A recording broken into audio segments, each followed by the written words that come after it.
I've had MS for 20 years and have largely cured. I'm not a coach. And I think that's an important distinction. Unwinding a lot of belief structures. A lot of it is bringing people into alignment through the nervous. How do we not live with our nervous system like totally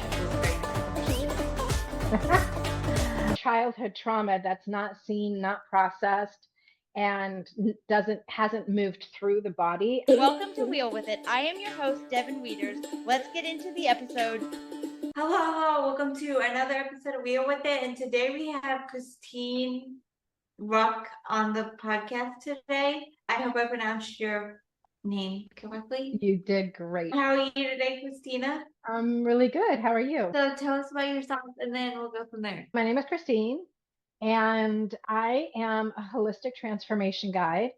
And I work with people who have health conditions that they would like to heal differently than the mainstream medical system or narrative or healing modalities provide. And I work with people to heal from the inside and heal from within to affect authentic, lasting healing in any of their health conditions that they struggle with. That's amazing. So how did you get into that? Being my own guinea pig. I've had MS for 20 years and have largely cured myself of that condition. But along the way, I also had a really sick childhood and a lot of trauma in my childhood. And I had so many different health conditions, and I was so sick as a kid. And even through all of my adult years, I suffered with a lot of illnesses and confounding illnesses, and could never get better from mainstream medical systems. And even a lot of alternative care, like it's all been amazing, and I've learned an incredible amount, and they're all incredible healers. So I'm not suggesting otherwise, except to say that I've learned a lot about how healing is truly more of a mindset and a belief structure in our authentic ability to heal. And it also is a lot about healing from the inside out rather than the outside in. What exactly do you do to help people heal? I'm a guide, I'm not a coach. And I think that's an important distinction because I meet everybody where they are in their own health journey, and I meet them where they are at, and then we explore the different ways to heal. Primarily though, I work with nervous system restoration and trauma release and bringing people into alignment. A lot of times I feel like we are not in alignment. We live in service of other things and we don't live in our truth. And we live in service of actually keeping our nervous system completely messed up all the time. And we don't even actually have a connection. We don't realize that. So a lot of it is unwinding a lot of belief structures. A lot of it is bringing people into alignment through the nervous system and releasing trauma and reconfiguring how you relate to your emotions in the world. And strangely, just that alone puts the body in a state of deep healing. And your body wants to heal and your nervous system wants to be balanced. And when that happens, then suddenly your body knows exactly what to do. And so the healing process starts to take on a life of its own. So how do we not live with our nervous system like totally dysregulated? I think probably the first is to just have awareness that you are. I think a lot of people don't even have an awareness that they're nervous. They might have like things that they say, such as, oh, you're getting on my last nerve, or you're really triggering me, or things like that. But they don't fully realize that they can own their nervous system and they can take control of how they regulate themselves, and they can create a different relationship with their emotions. And they need to look at also the relationships that they have in their life and their relationships with work and balance and all kinds of different things to start to pay attention to the ways in which they keep their own nervous system dysregulated. I'm looking at your PodMatch profile and you have a lot of great questions.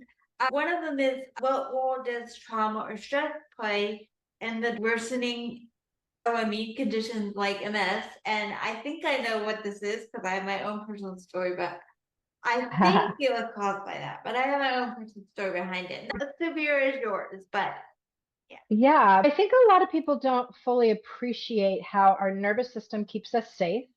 It keeps us safe from everything that's ever happened to us outside of us and inside of us.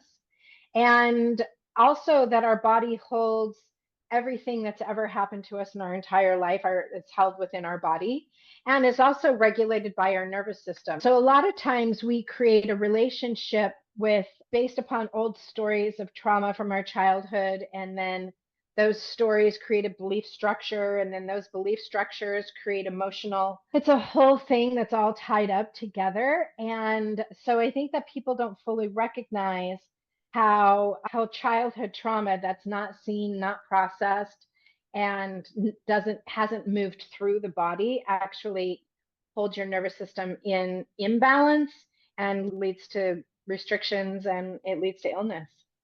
I had a very idyllic childhood. I'm lucky to say I had a very idyllic childhood, not that much trauma. But I did, as an adult, have something really hard happen to me, two really hard things back to back. And then about a year after I've been in and out of therapy since I was 16, like well before this happened. But after about a year after I got really serious in therapy and I was like, okay, I gotta do something about this because it's like ruining basically. I got a 8-week bout with vertigo and I thought I was dying because I've had a lot of symptoms before. I've never had vertigo and it was horrible. And luckily it ended up being minor, like vestibular, 3 weeks of physical therapy, it was out. But I've always wondered, was that caused by the traumatic thing that I experienced? Did that contribute to it? I want to turn it back around and say, I feel like your intuition knows way more than me. I think that we bypass our intuitive voices, and I can say unequivocally yes. But I think what's more important is that you already knew that. You already know at some deeper fundamental level that this terrible thing that happened to you was being held within your system. And therapy is one thing, and therapy is an important part, but also therapy always just happens in the mind, and feeling and trauma and those sort of traumatic events live in our body. And so sometimes, while you can have all these therapies as you want, you're really only working from the mind level, and that doesn't actually access what's actually held within your body and looking to be released. And so I think that there's a really strong correlation between your vertigo and these traumatic events that happened to you.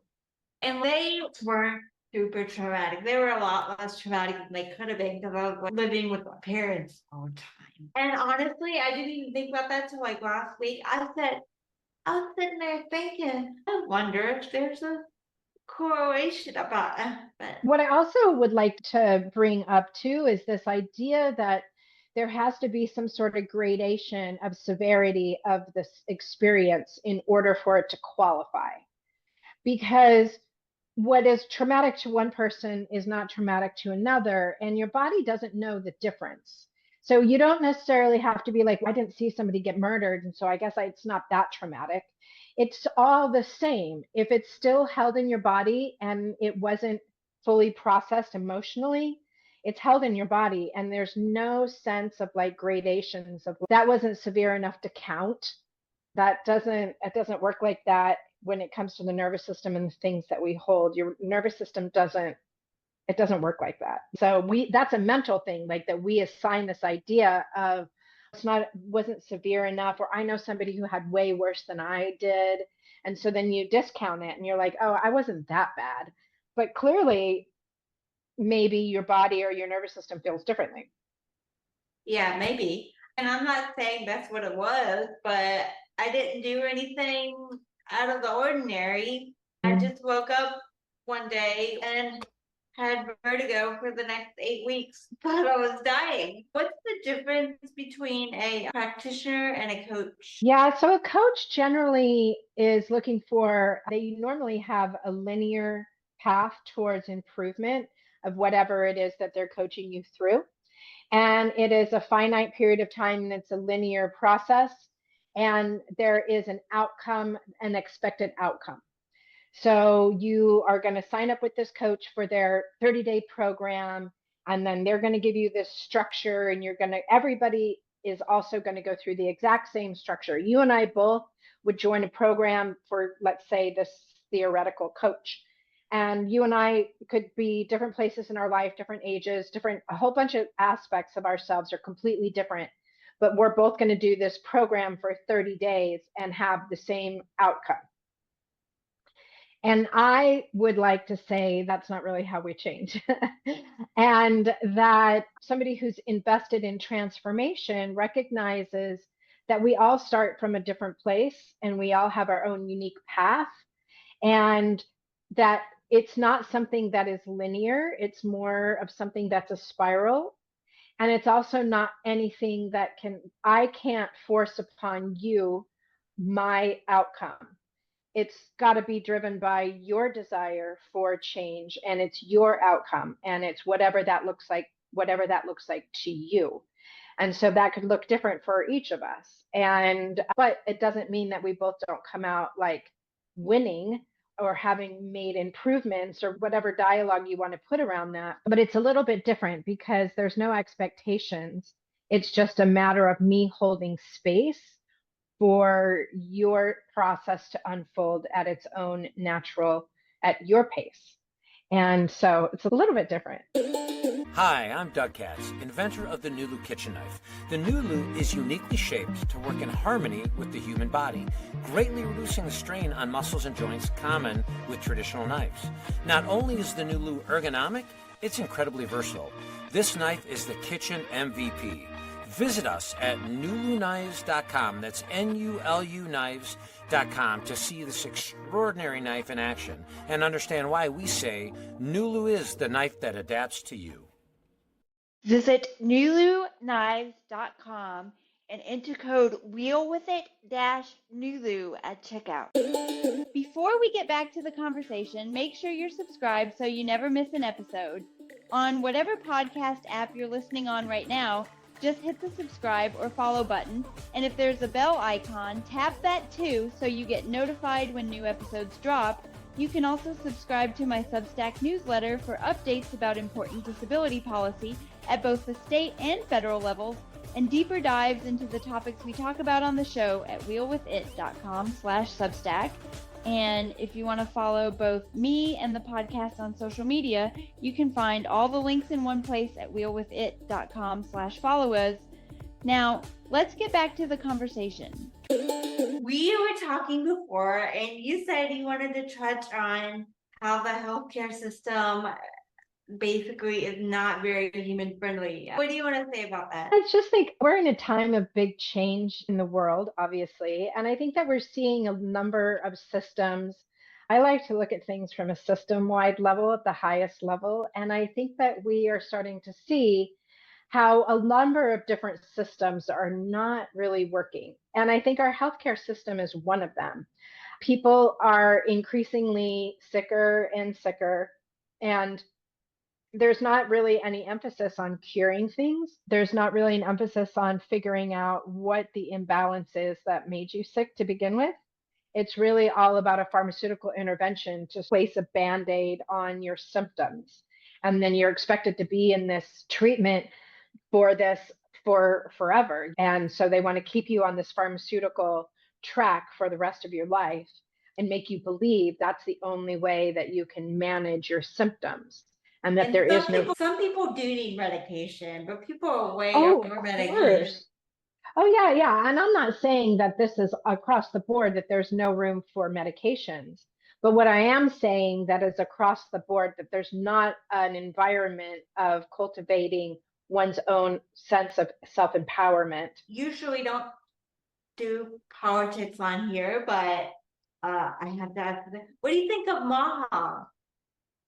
I think it's great, personally. I think that is everything perfect? No.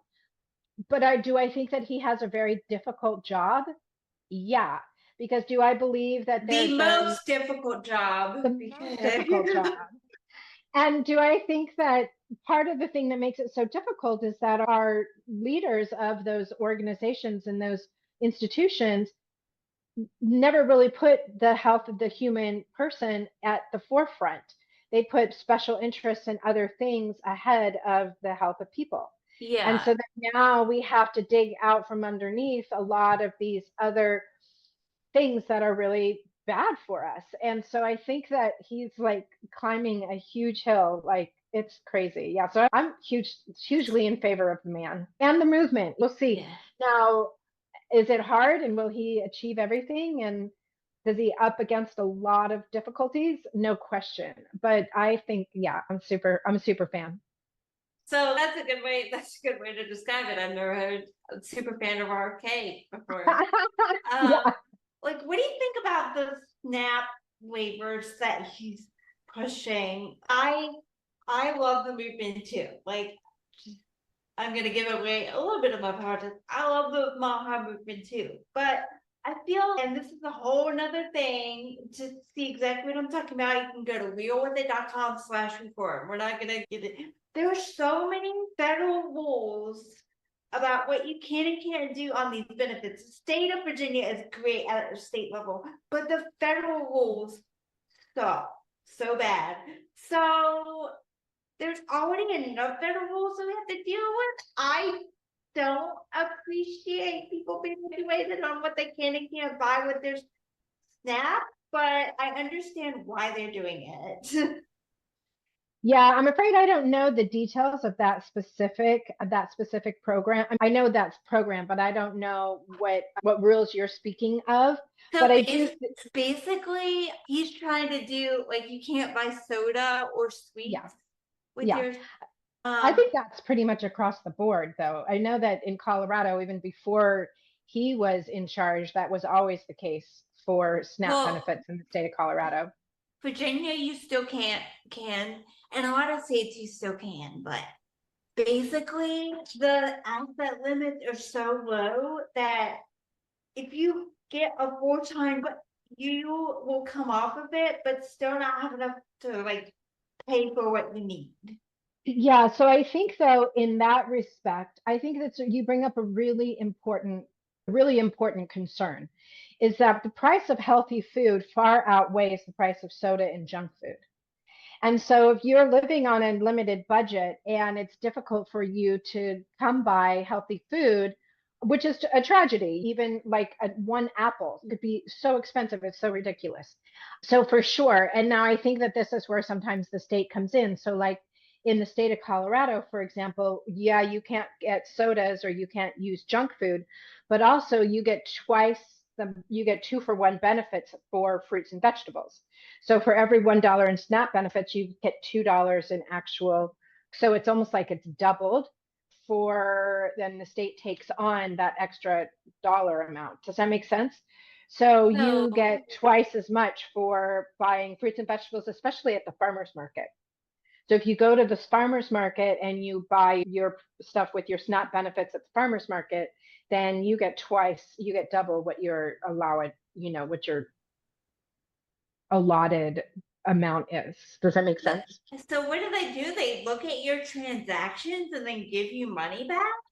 I don't actually know the details because I'm not a recipient of that, but I definitely know it's a huge portion of the program is that they give you twice as much money. And I don't exactly know how it works on the accounting side I don't know, but I know for sure that they give you twice. Cool. Yeah. That there are people out there that are disciplined enough to look through everybody's transactions, but hey.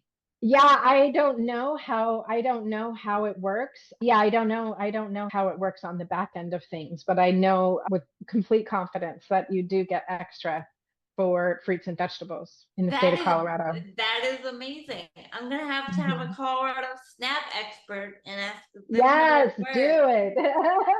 That is amazing. But also with a bunch of these cuts and things like that, and I don't know if that has shifted just because of Trump and a lot of his cuts and services and things. So that may doesn't have even affect shifted. people with legitimate disabilities. It only affects the people that are most likely to abuse the benefit. Yeah, gotcha. Okay. Go ahead. No.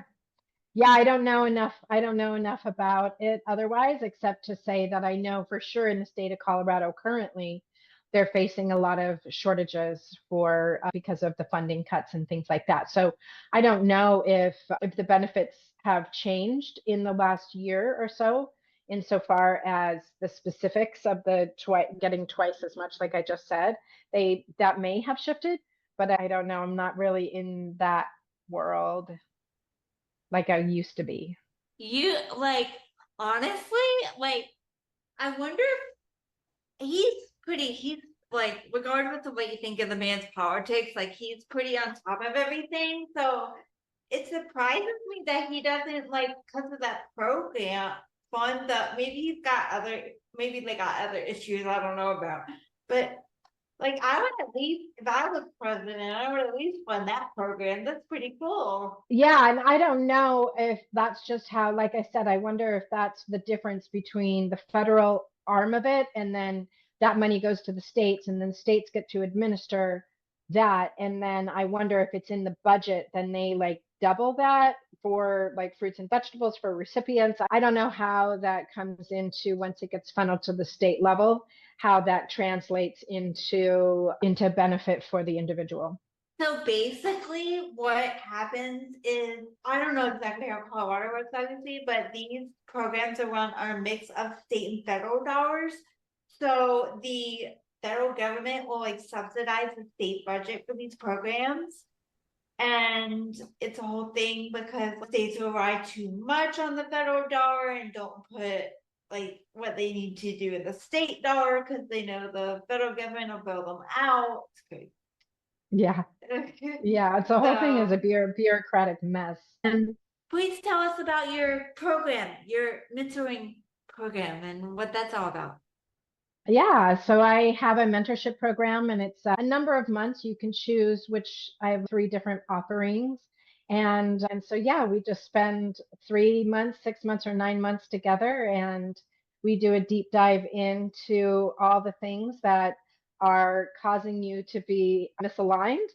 And we start to create alignment and release limiting beliefs and restore the function of your nervous system and start to help you on your authentic healing path. And what is your advice for people that have just been diagnosed with chronic illness like MS? It definitely is for sure a reckoning. And a lot of times by the time you get a diagnosis, you're sick and you don't feel well. I think what I always suggest is from the very beginning is just to start to ask yourself how much you believe that it is within your power to live a more full life. And I think it really starts with your belief systems and your real belief, how much of your life have you given away to this diagnosis, and how much are you willing to shift so that you can live in the fullness of your life experience. That is amazing. Okay, now where can listeners keep up with you and find out more about you and all that stuff? Yeah, so you can go to my website, christineruch.com, and you can also follow me on Substack, where I write articles about the power of healing, and all the different ways that we heal as humans. I'm on Substack too, so you can follow me there too. I don't write very many articles because I know people hate getting spammed with emails, but I don't have very many subscribers, so I shouldn't be worried about it, but I just don't like to spam people. Yeah, for sure. Yeah, all of my resources on Substack are free. I feel like it's important for everybody to have access to different opinions around the healing path and how humans actually do heal. So I've written for a number of years, and I just only write occasionally, but there's plenty of content there for people to go on and explore. I have recipes and different articles about healing. So please go check that out. We will have all those links in the show notes. and we will see you guys next episode. Bye, guys. Thanks for watching. Be sure to subscribe to the channel and hit the bell so you get notified when we upload new episodes. Leave a comment and let us know what you think. Also, give this video a thumbs up. Remember to follow our guests and the show on social media using the links in the description. We'll see you next time.